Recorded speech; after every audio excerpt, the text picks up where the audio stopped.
오신 분들도 계시고 처음 오신 분들도 계시고 또 가자고 권유하시는 분들 때문에 억지로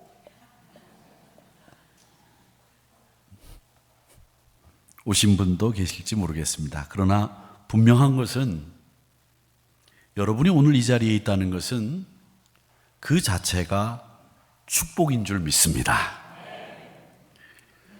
사람은 선택하며 살죠. 아침에 일어날 때도 피곤하면 지금 일어나야 될까? 5분만 더 잘까? 커피를 마실 때에도 아이스 아메리카노를 먹어야 되나? 카페라테를 먹어야 되나? 생수를 먹을까? 고민합니다. 중국집에서 짜장면을 먹을 때는 더욱 고민이 깊어집니다. 짜장면을 먹을까? 짬뽕을 먹을까? 그 고민을 풀어주는 짬짜면이 그래서 나왔습니다. 심지어 요즘에는 제로 콜라를 먹을 건지 오리지널 콜라를 먹을 것인지까지 선택해야 됩니다. 저는 이 부분에서 분명하고도 확실한 기준을 말씀드렸습니다. 제로 콜라를 먹으려면 먹지를 마라. 그냥 물을 마시고 콜라를 먹으려면 오리지널 콜라를 드십시오. 이렇게 말씀을 드렸습니다. 어제 아침에 회의가 있어서 지방의 목사님들과 만나 식사를 하는 중에 우스갯소리도 잘하고 설교도 재미있게 하시는 지방의 어떤 목사님이 저에게 저는 애정남입니다. 이렇게 이야기를 하세요. 그분의 생김새가 로맨티스틱하거나 또 혹은 아주 이렇게 감성이 풍부한 그런 얼굴은 아니고 약간은 그 지킬이나 혹은 또 이렇게 연구를 많이 하는 박사님처럼 머리도 이렇게 이런 분인데 애정남이라고 그래서 제가 의외로 그 애정남이 뭡니까? 그랬더니 애매한 것을 정해주는 남자가 애정남이다. 그렇게 얘기하시더라고요. 그래서 교회에서 성도들 가운데 식사 기도는 하지만 아이스크림을 먹을 때 기도해야 되는지 말아야 되는지 이런 것도 정해주고 얼마짜리 음식을 먹을 때에 기도하고 얼마짜리 이하로 먹을 때는 기도 안 해야 되는지 이런 것도 정해주는 역할을 자기가 하기 때문에 자기는 애정남이다. 애매한 것을 정해주는 남자다. 그렇게 이야기하셨습니다. 재미있게 한참 아침에 웃었습니다. 근데 중요한 사실이 있습니다. 정작 우리 인생에서 가장 중요한 것들은 우리가 선택하지 않았다는 겁니다. 내가 태어난 날, 내가 선택한 날짜가 아닙니다. 내가 대한민국 사람이 된 것도 선택하지 못했습니다. 태어나 보니 대한민국 사람이 됐습니다. 부모님도 저희가 선택한 분이 아닙니다. 태어나 보니 그분이 우리 부모님이 되어 있으셨습니다. 만약에 여러분이 지금 다시 부모님을 선택하신다고 한다면 물론 겉으로는 그렇게 얘기하겠죠. 그래도 우리 부모님을 선택하겠습니다. 그렇게 이야기하시겠지만 정말 우리가 부모님을 선택할 수 있다면 여러분은 어떤 부모님을 선택할까요? 저는 선택해 있습니다. 정주영, 이병철 그 부모님도 우리가 선택하지 못했습니다. 또 선택하지 못할 게 있습니다. 죽는 날도 내가 선택할 수 없습니다. 하지만 오늘 우리는 한 가지를 선택할 수 있는데 그것이 뭐냐면 내 인생을 어떻게 살 거냐? 그건 여러분의 몫입니다.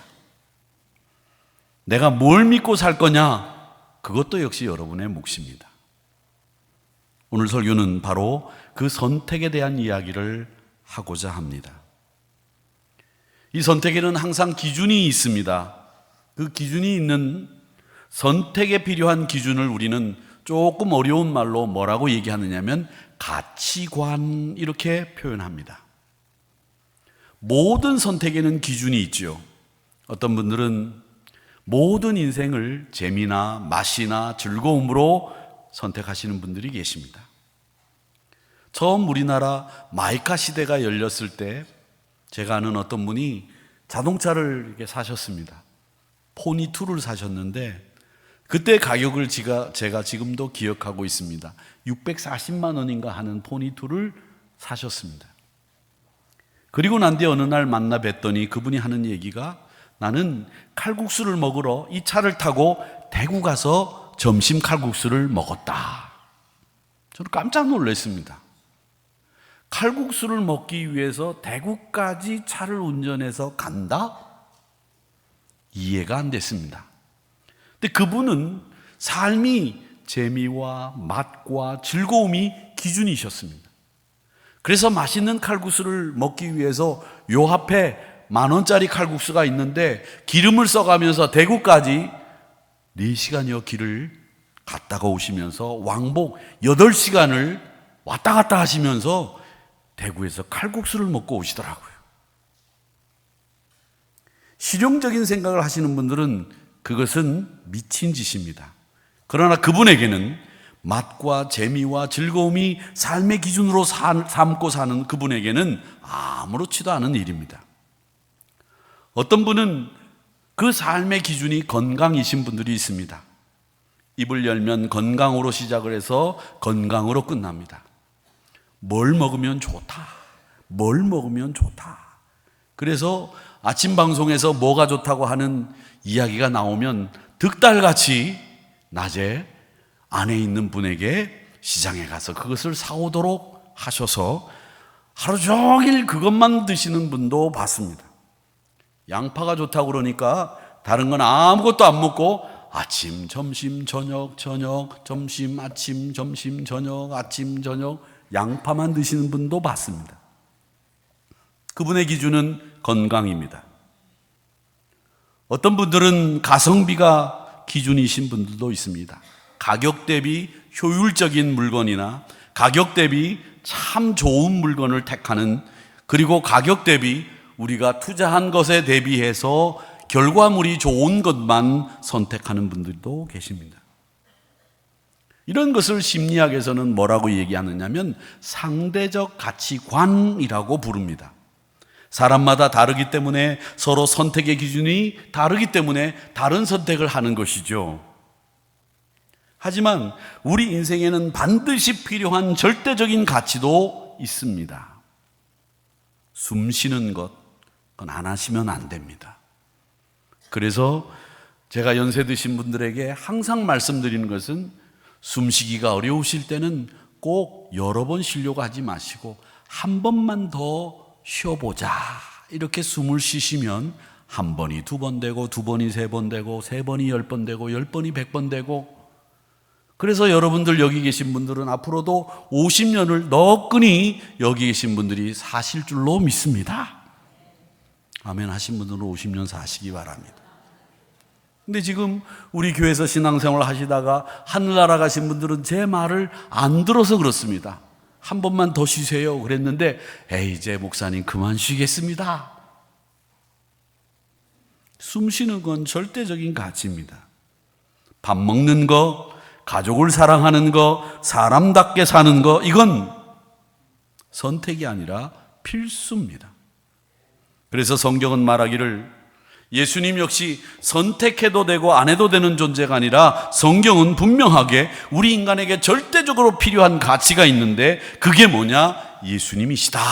그렇게 이야기하셨습니다. 여기서부터 조금 더 깊이 들어가 보면 왜 예수님이셔야 되느냐라는 거죠. 예수님이셔야 되는 이유는 우리 인간이 모두가 다 죄인이기 때문에 그렇습니다. 오늘 본문을 보십시오. 매우 간단하면서도 강력한 진리를 말씀하고 있는데 3장 23절 말씀 로마서입니다. 모든 사람이 죄를 범하였음에, 여기에 모든이라고 하는 everyone은 예외가 없는 겁니다. 다 죄를 지었다는 겁니다. 좋은 사람도, 도덕적으로, 지성적으로 괜찮아 보이는 사람도, 교회를 다니는 사람도, 교회를 다니지 않는 사람들도 다 한결같이 모두 죄의 영향력 아래 놓여 있다는 말입니다. 여러분, 우리 뉴스에서 얼마나 많은 부정과 범죄가 있는지를 매일 보지 않습니까? 학생들이 타고 가는 배가 가라앉습니다. 어처구니없게 그 배를 운영하는 가장 책임자인 사람이 제일 먼저 빠져나오는 것을 보면서 우리가 얼마나 공분했습니까? 기업을 운영하시는 분들의 비리를 보면서 이럴 수 있는가 가슴을 치고, 정치권의 끝없는 싸움을 보면서 도대체 이게 웬 말이냐라는 생각이 들 때가 많습니다. 학교 폭력, 데이트 폭력, 음주운전, 가정 안에서의 상처, 이런 문제는 단순한 사회 문제라고 치부하기에는 너무나 많이 이곳저곳에 만연되어 있고 깊다는 사실입니다. 이건 뭐 때문에 이런 일이 일어나느냐? 우리 인간 내면의 죄 문제에서부터 비롯되는 겁니다. 탐욕과 욕심, 자기 인간의 이기적인 생각이 우리 죄성의 본질인데, 그 죄성의 본질 때문에 이런 문제들이 계속 일어나고 있다는 겁니다. 근데 문제는 이 죄는요, 항상 우리에게 뭐를 요구하느냐? 대가를 요구합니다. 세상에서 범죄자를 처벌하는 것처럼 영혼의 세계에서도 이 죄는 반드시 대가를 치르게 되어 있습니다. 그 죄 대가가 뭐냐라고 했을 때 성경은 이렇게 이야기합니다.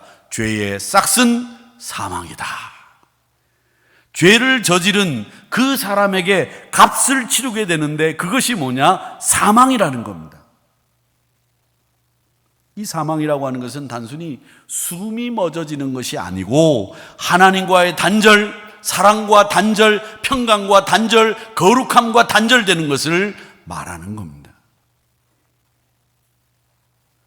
죄가 들어가게 되면 사랑하고는 거리가 멀어지는 것이고, 평강하고 거리가 멀어지는 것이고, 거룩하고 경건한 것과는 거리가 멀어지는 겁니다. 죄를 지은 사람이 평강을 누리는 것을 보셨습니까? 죄는 항상 이렇게 우리에게 대가를 요구한다는 겁니다. 그렇다면 우리는 이런 부분을 어떻게 해결해야 되느냐? 하나님은 우리를 버리셨느냐? 아니요. 해결책을 주셨습니다. 이 기독교의 위대함은 죄가 있다는 데서 끝나는 게 아닙니다. 해결책을 주셨다는 거죠. 요한복음 3장 16절 말씀이 하나님이 세상을 이처럼 사랑하사 독생자를 주셨으니, 베드로전서 3장 18절에서는 의인이신 예수께서 불의한 우리를 대신해 죽으셨다고 했습니다. 누구든지 주의 이름을 부르는 자는 구원을 받으리라고 로마서 기자는 10장 13절에서 말씀하셨습니다.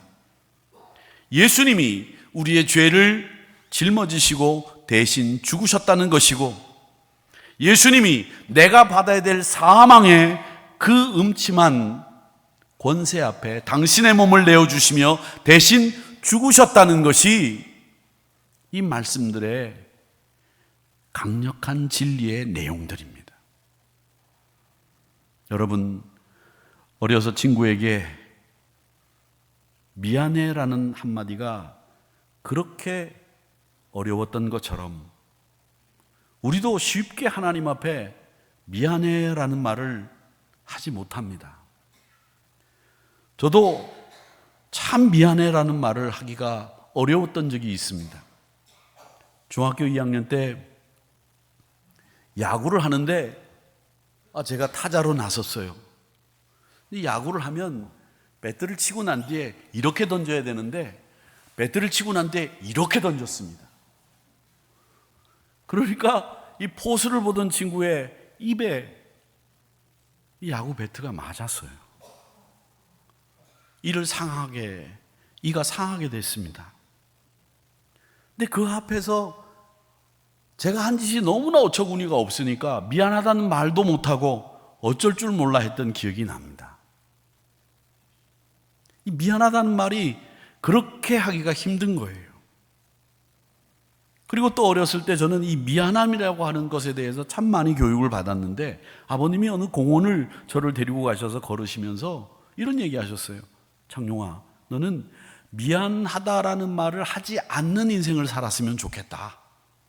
그러나 네가 미안하다는 말을 해야 되는 상황이 되면 네가 제일 먼저 미안하다는 말을 하는 사람이 되었으면 좋겠다.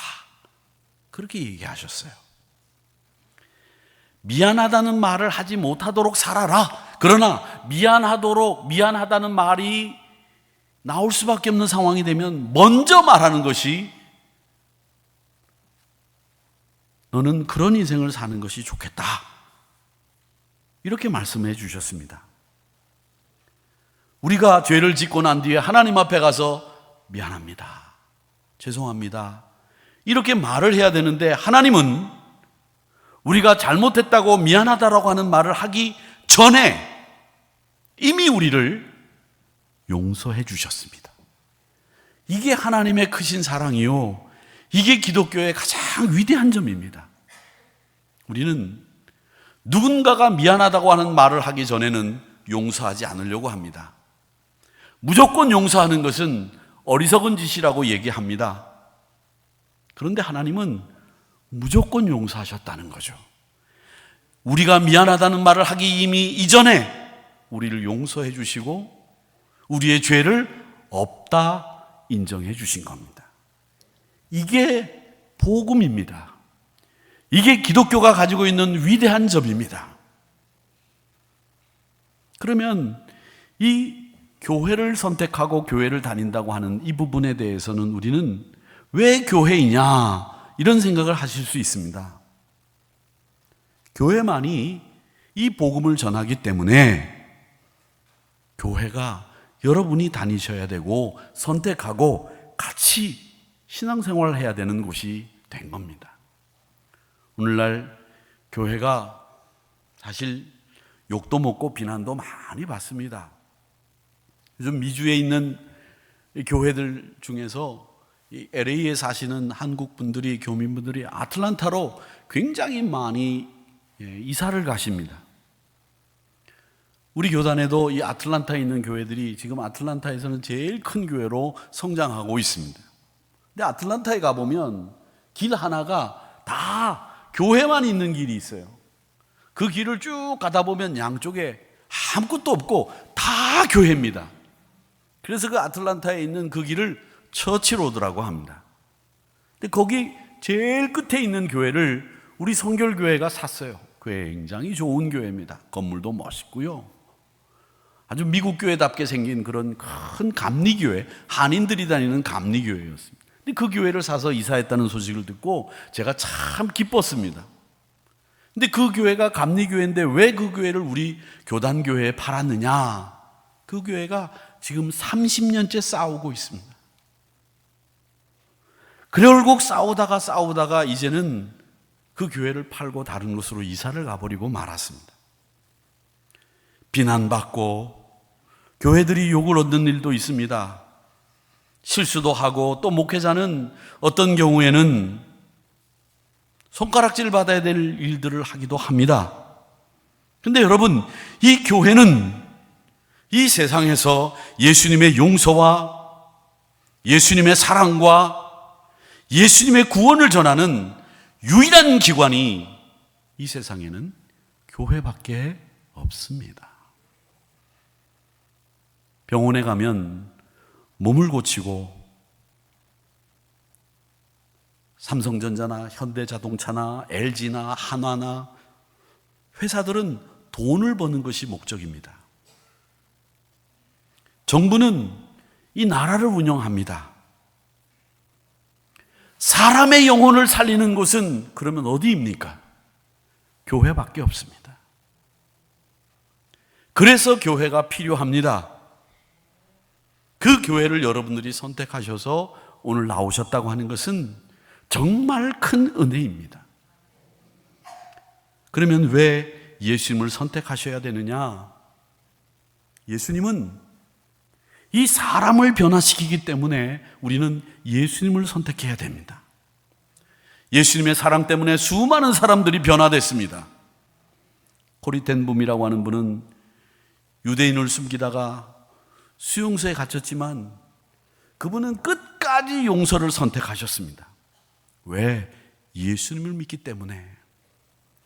윌리엄 윌버포스라고 하는 분은 예수님을 믿다가 영국의 노예제도가 얼마나 불합리한지를 깨닫고 회심한 이후에 영국의 노예제도를 미국보다 먼저 없앴습니다. 마더 테레사는 예수님 사랑 때문에 인도에서 인류의 어머니가 되신 분입니다. 여러분이 잘 아시는 찬송 Amazing Grace라고 하는 찬송이 있습니다. 나 같은 죄인 살리신 주 은혜 놀라와.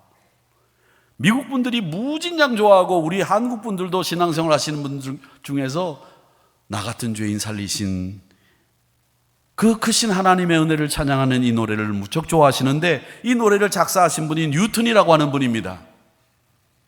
이분이 어떤 분이냐? 아프리카에서 흑인들을 잡아다가 미국으로 팔아 넘기는 노예선 선장이었어요. 얼마나 잔인하고 얼마나 사람들을 혹독하게 다루었는지, 그런 그가 예수를 만나고 난 뒤에 변화되어 그가 지은 노래가 지금도 기독교인들이 가장 좋아하는 찬송 Amazing Grace가 됐습니다.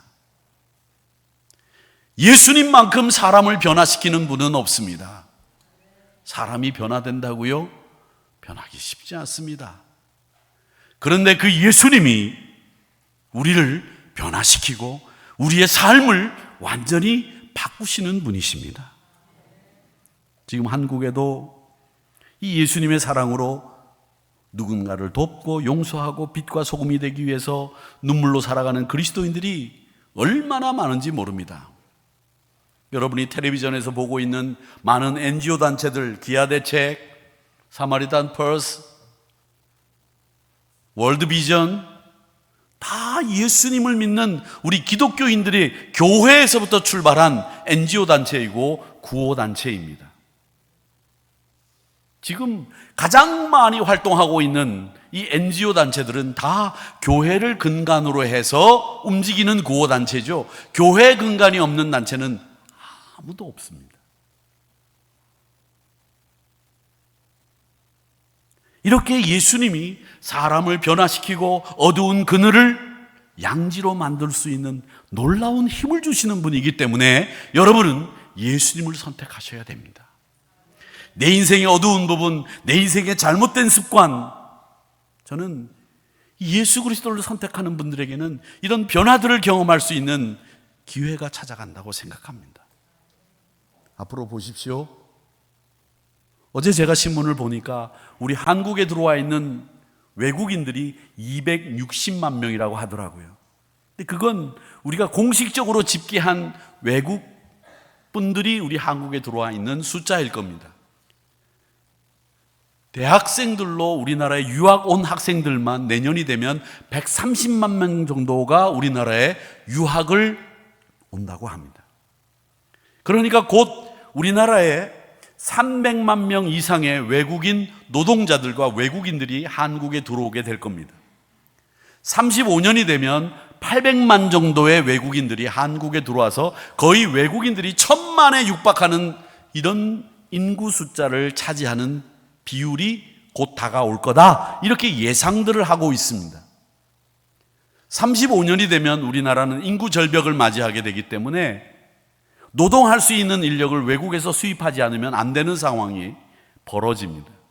그래서 300만 인구가 이제는 800만이 되고 1000만이 되는 외국인들이 한국에 살게 될 거다라는 예측이 나오고 있는 거죠. 이런 사회 속에서 우리가 지금 한국인들이 가지고 있는 배타적인 의식과 편견을 가지고 앞으로도 그렇게 산다고 하면 우리 한국 사회는 갈등의 사회로 치달을 수밖에 없습니다. 이럴 때 우리 그리스도인들과 교회들이 변화시켜 주시는 그리스도와 함께 교회 안에서 하나의 공동체를 만들어갈 수 있다고 하면 유일한 한국 사회의 갈등을 해결할 수 있는 기관은 교회밖에 없다는 결론이 나오는 거죠. 한우리교회도 그런 교회가 되기 위해서 몸부림치고 있습니다. 여러분, 우리 인생은 끊임없는 선택의 연속입니다. 그 인생에서 단 한 번 선택해야 되는 것이 있는데 예수 믿을 것이냐, 이건 종교의 선택이 아니라 여러분 삶의 방향을 선택하는 거예요. 존재 본질의 선택이고 여러분 미래를 바꾸기 위해서 선택하는 일입니다. 로마서 3장 24절에 보면 값없이 의롭다 하심을 얻은 자 되었다. 예수님은 여러분에게 분명히 말씀하세요. 너희는 내가 의롭다고 했다, 용서했다, 죄의 삭시 사망이 되지 않도록 막았다. 내가 너를 사랑한다. 돌아와라.